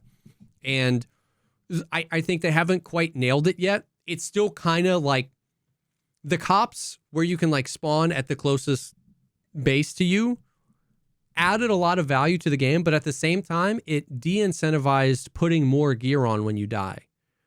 Because if you can spawn kind of close, why wouldn't you just knife rush it? Because you might get, like, the amount of times I've successfully gotten back to my body and then just thrown my gear on, why would I bring more gear? So I feel like you're not losing gear fast enough. And I know that sounds crazy. And if you're new and if you've died like 8 times in the starter town, you're going to think I'm insane. But I think at the high end, maybe not for you in the starter town, it should be easy. But like when you're PvPing, what it becomes is like a bunch of geared dead bodies and then a bunch of naked knife runners fighting over the dead bodies. Yeah. And either way you slice it, it doesn't feel good. It doesn't feel good to just like constantly just shoot nakeds. And it also wouldn't feel good if you brought full kits every time, because then it's almost like labs. It's almost like speed running bankruptcy where like, or like factory, right? Like if you have a bad day of factory, you could lose a lot of money because the factory queues are quick and the raids are even quicker. So if it's just like dead. So I don't know how they're going to like solve that problem and use the strength of the like squad communication and the emergent properties of a persistent open world where not everybody is always out to harm you. I think that's its strength. But how do you do that in a way that like creates fun moments and not just like hatchling meat grinder moments? That's kind of what most of the fights devolve into right now. Yeah. But now, interesting. Now, it does add some strategy because like because that's what happened. I went into the chat and I was like, hey, they're spawning Winchester. Somebody needs to take it. So there was some additional level of strategy that came along from the meat grinder. And then once we flipped Winchester, we had all of the cops close by, which meant if these guys wanted to come back and try to get their bodies, they couldn't. They had to fly so much farther, which gave us time to loot and leave. So like there are ways around it, and you can play smart. But yeah, it's interesting. It's like they have a lot of work to do, but like, I don't know, man. It just, like, I guess my truth is that I just had way more fun than I thought I was going to. Like when I played the game a year ago, when I played it for like a week, I didn't get anywhere close to completing all the tasks. Like I got bored of it so much faster. And I've been telling people, like, I'm super honest. Like if Arc Raiders comes out tomorrow, I'm probably not playing Gray Zone again until the next update, right? Like I can feel myself on the downturn, but it's exactly like I say in Tarkov. That's the healthy thing. Play it until you're not having fun, and then play something else. But like, I've been getting the question a lot. Like, do you think I should buy Gray Zone? How do you think about Gray Zone? And it really comes down to like, do you like early access games? Because the state of the gaming industry is that a lot of people have been burned out by like buying a game that's not done yet, and then the game either changing from what they wanted it to be when they buy it, or the game never coming out. So if you've been burned, I literally am telling people all day, if you're kind of been burned by that and you're not feeling early access games and you don't feel like you can trust the devs, do not buy Gray Zone. If you think this looks fun and you're down for the same cycle where it's like twice a year, there's going to be a big patch, a big reason to come back, maybe not a whole lot of end game. And if you're down with that vibe, I think Gray Zone is well worth $40. But it depends on like what you want out of a game right now. You know what I mean? Like you're only going to be able to determine if it's worth. And I am perfectly happy to pop back into Gray Zone a couple times a year and run it up and play. And I'm glad I did this time because this had like, I had way more fun, like 10x the amount of PvP that I had last time I played. So many less like frustrations and like points of frustration. And it's been fun. It's been a fun few weeks for sure. Yeah. I mean, fun is fun is the goal, right? Is rare seemingly these days. Yeah, So. fun is the goal, right? And so Allegedly. yeah, that's been the vibes. So that's kind of the gaming stuff. We'll see. I mean, like by the time that this comes out on Monday or Sunday, we'll know about Arc Raiders. I'm so ready. Like literally, I've told my wife, like if Arc Raiders comes out tomorrow, you won't see me till Monday. Like it's gonna be. You know, like right now, I'm like so. I'm in another rut where the only game that like is giving me any dopamine right now. I've been so methed out and cracked out on like dopamine simulator that is power washing. Like nothing. I tried to play a Planet Zoo, and I like the tutorial just like Yeah. like fuck. I hate games like that where the tutorial you start with like rather than starting from scratch and it's like let's build your first thing. It's like jump into my zoo that has already been built and like help me build these things in the minute. It's like I have no investment in any of this stuff, so it kind of lost me pretty quickly. But I need something to play. There's like I don't want to say this. I shouldn't say this. Like there is a non-zero chance that I might just try to fuck with Arc Raiders. I just need something. Yeah. I just need something. Yeah. I think like if you're like I don't know. I mean, it depends on where you are. Arc Raiders would be a breath of fresh air in terms of like how often you are frustrated at the mechanics of the game. You know what I mean? But the thing is like, will you be interested in it enough to like want to progress? I mean, it'll be worth checking out. I mean, what you got like 2 hours to play before you can refund it on Steam. Did you ever play a game about digging a hole? No, but I saw a video. Someone did like a video essay. I don't know if it was Jacob Geller. Yeah. I saw the video essay. I got like halfway through the video essay and was like, I'm gonna give this game a try. Opened it up and looked at the like reviews, and the first 3 reviews had me like, yeah, okay, I'm not. Oh, interesting. They just had me convinced that it's like it's not worth. And then like all I know about it is like I saw some random streamer playing it one day, and then I saw the Jacob Geller video, and I was like, oh, this is kind of fun. Yeah, so I don't know. I now that I realize that I should go back and actually maybe like finish the video. I like didn't want to. It was a good video, it. Yeah. Interesting. I mean, and speaking of, I did just finish.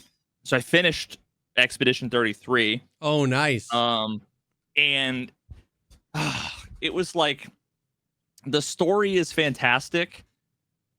I kind of missed enough of it.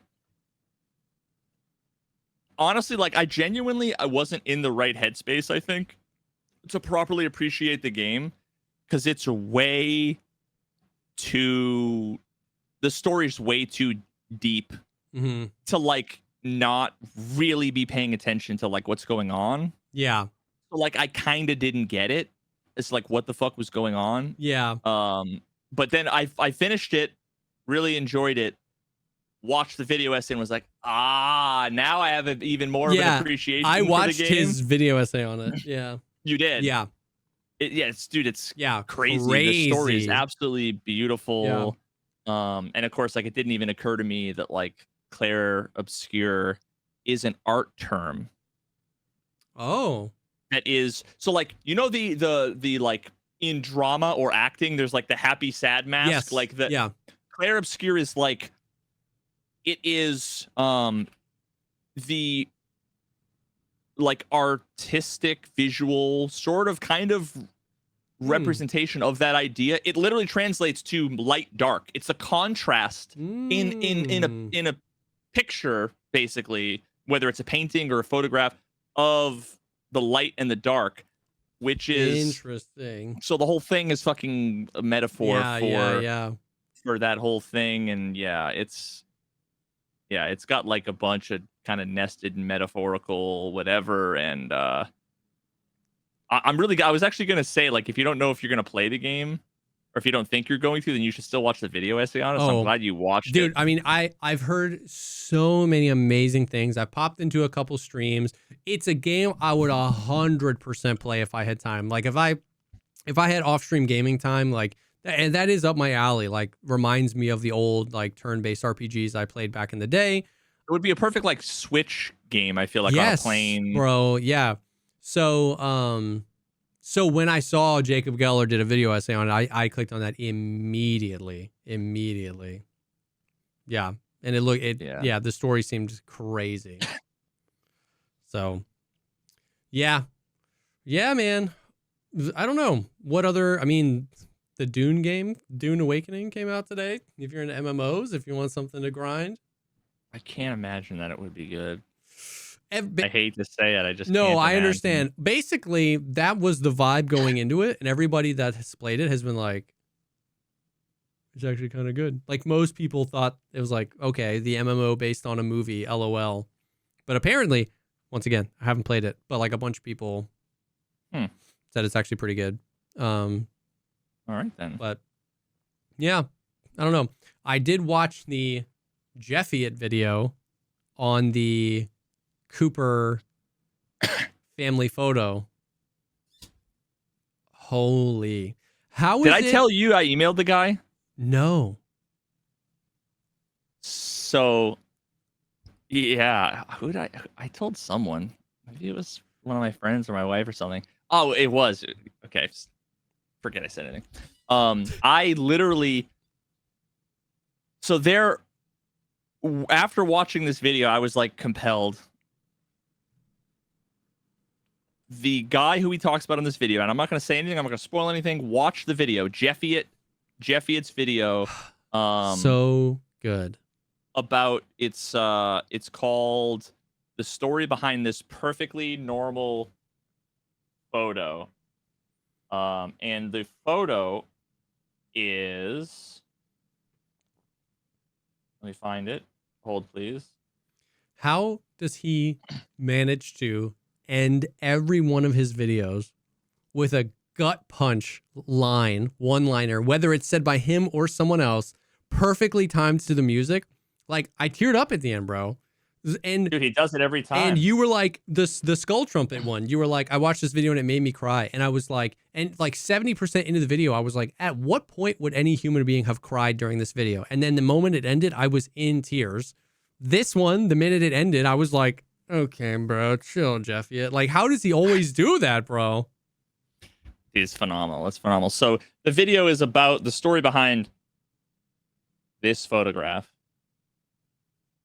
That's an actual photograph. Now, all I'll say is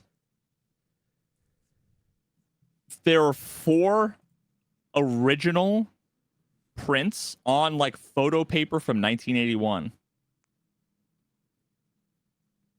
available. And I emailed the guy because on his website. Oh, you did tell me about this, but you told me about it before I watched it, so I didn't understand. It's one of those ones that only makes sense. Yes, yes. So, and I emailed him and was like, okay, I know enough about art to know I do not know enough about art to offer you to make like a reasonable, fair offer. Yeah. Right. If someone has like, let's just say it's a one of a kind painting. Yeah. Right. How much do you offer? Bro. 100, 500, 1,000, 10,000, 50,000, $1 million. Right. Like, yeah. So I'm like, I don't know. But, you know, I basically, in so many words, you know, you miss 100% of the shots you don't take. Yeah. So I'm like, I'm going to make an offer. I made an offer in the hundreds of dollars. And he basically, and I was like, please do not be offended if this is way out of the ballpark. That is just an indication of my ignorance, not of the quality of your work. Yeah. And he basically said, you're right. It's not in the right ballpark. So I was like, well, okay. But dude, I wanted. Did he like give you a No, I think I was way off. Okay. I'm sure it's probably 10,000, you know, like in that range. I mean, like, especially now. Yeah, after the video, for sure.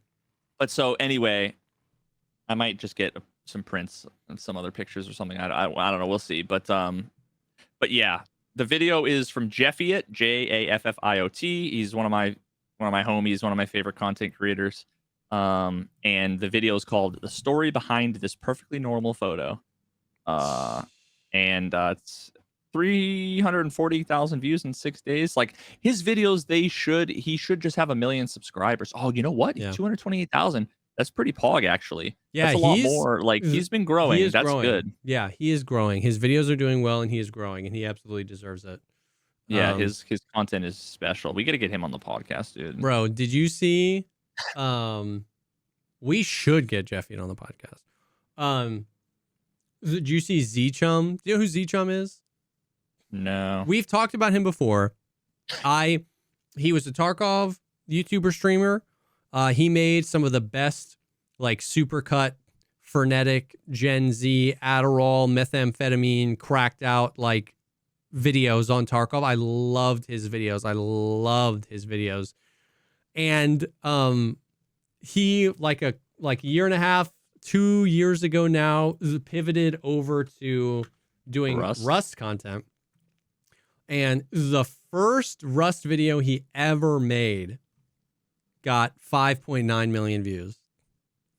Jesus. And then he posted another one that has 11 million, one with 1.7, one with 4.8, one with 1.6.